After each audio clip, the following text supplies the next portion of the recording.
So ayan, good morning, good afternoon, good evening, welcome back sa ating channel na It's a Chop. So habang magpapasusa na ako ng order dito, may nakita akong may nakahuli ng malaking langaw.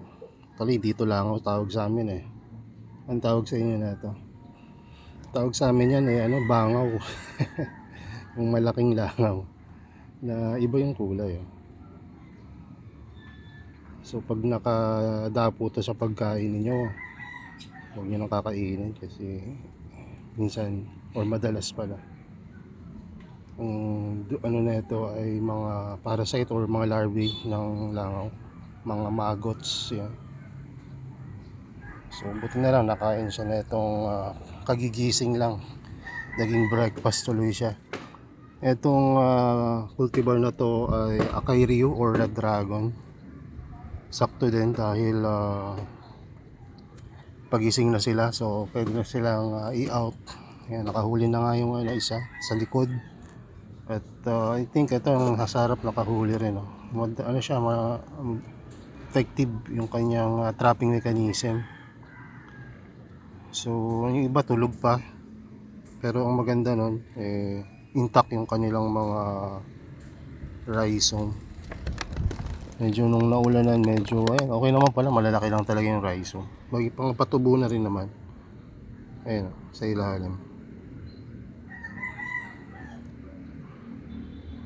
So ngayon ay maaraw na ulit, day 2 ng pagkakaroon ng ganda-gandang sikat ng araw. Oras ngayon ay mga 10 AM dito sa amin. At sakto naman yung araw, hindi pa ganun kainit. Ay, tingnan nyo, buti napadaan tayo dito. Anong nakikita nyo dyan? Konting oras na lang yan, mamamatay yan. Anong meron dyan? Dried media. Maring sa labas ay dried, maring sa loob ay yung ano pa, hindi. Tingnan nyo, bubunutin ko para makita kayo. Sample na rin, sample.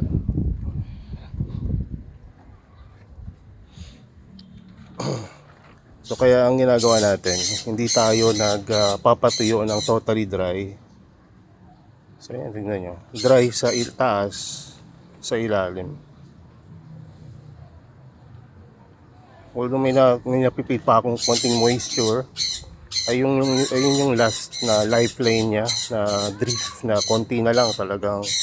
Kung hindi ko to nakita ngayon, patay na to mamaya. Ganun kabilis mamatay yung isang Venus flytrap kung hindi siya nakaka-receive ng enough moisture. Ang tawag dito bone dry na talaga, yung talagang wala nang moisture buti na lang talaga nag-decide ako na mag-video ngayon. Pero kung mapapansin nyo dito, lahat naman ay okay, maliban sa kanya. So anong naging dahilan kung bakit siya lang yung naging dry doon? Kasi siya yung nakaseparate doon sa grupo ng clumps ng mga alaga natin. Ibig sabihin, kung alam niyo yung principle ng paggawa ng gasera or ng old lamp, gas na ano ba tawag nun? Basta oil lamp o ganun na. Lampara sa Tagalog. Pagka yung wick method, yung pinaka parang mitya niya ay nakakapit pa doon sa fuel, magbe-burn pa rin yun. Ito naman, kung yung sphagnum moss ay hindi naka-touch sa moist media rin, ay matutuyo siya. Wala siyang way para magkaroon ng moisture. Kaya pag ito, naidikit nyo sa may naidikit nyo sa may tubig, mabilis siyang naakyat. Tingnan nyo, panoodin nyo yung tubig, yung moisture, unti-unting naakyat. Ang bilis. Ang binasa lang natin yung ilalim umakyat na pataas. Kaya magandang media talaga yung sphagnum moss. Ilalim lang binasa natin Pero sa taas na nadiligan na siya. Pero hindi ganito yung pagdidilig ha. Ito ay sample lang, sample. Ang pagdidilig ng ginagawa talaga namin dito, regularly ay top watering, misting. Bakit misting or top watering? Kasi kapag nagdilig ka sa taas, mahuhugasan yung plants, pati yung media, magiging low minerals. So, hindi magkakaroon ng mineral buildup. Kapag walang mineral buildup, goods. Ibig sabihin walang magiging problema sa media and water. Pati na rin sa plant.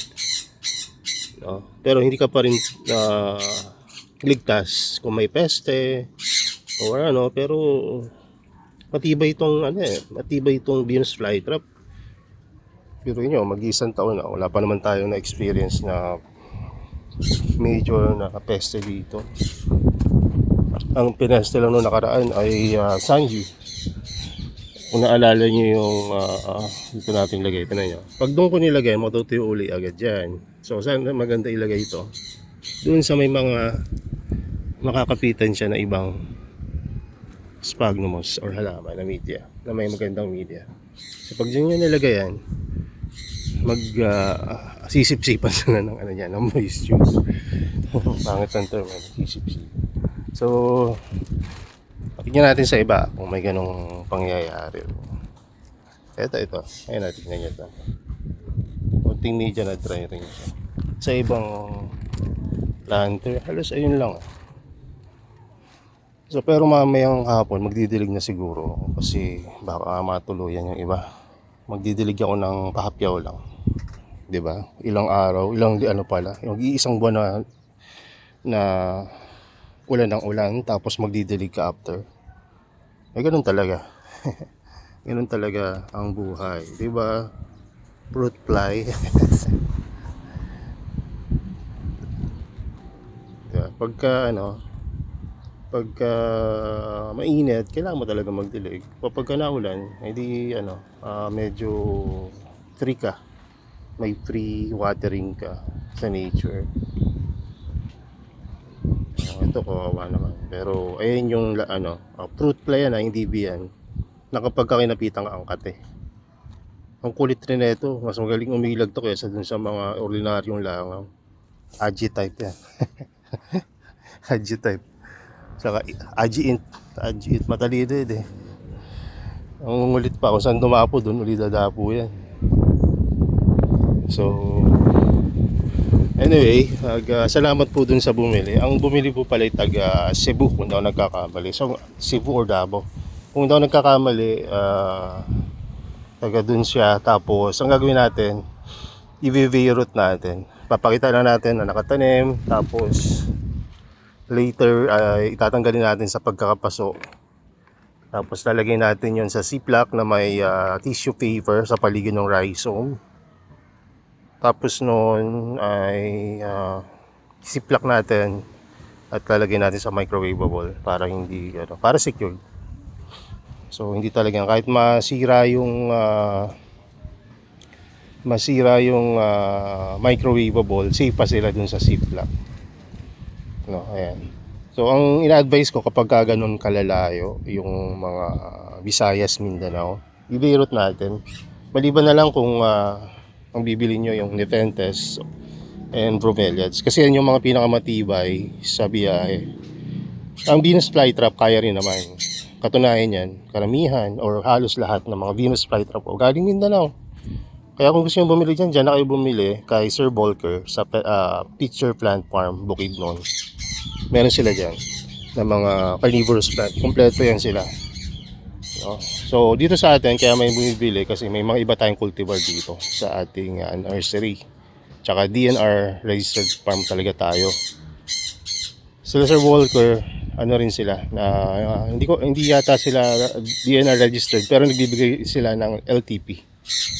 Tsaka legit talaga. Ang gaganda ng mga laman nila, matitibay, malalakas, malalaki yung rhizome. Basta i-message nyo lang. Hindi pa ako nakakabili ulit kay Sir Volker na matagal na pero knowing na galing sa kanila yung halaman, talagang sila yung mga nagpapangalan ng halaman sa Pilipinas, sa mga ka-berks nila diba? So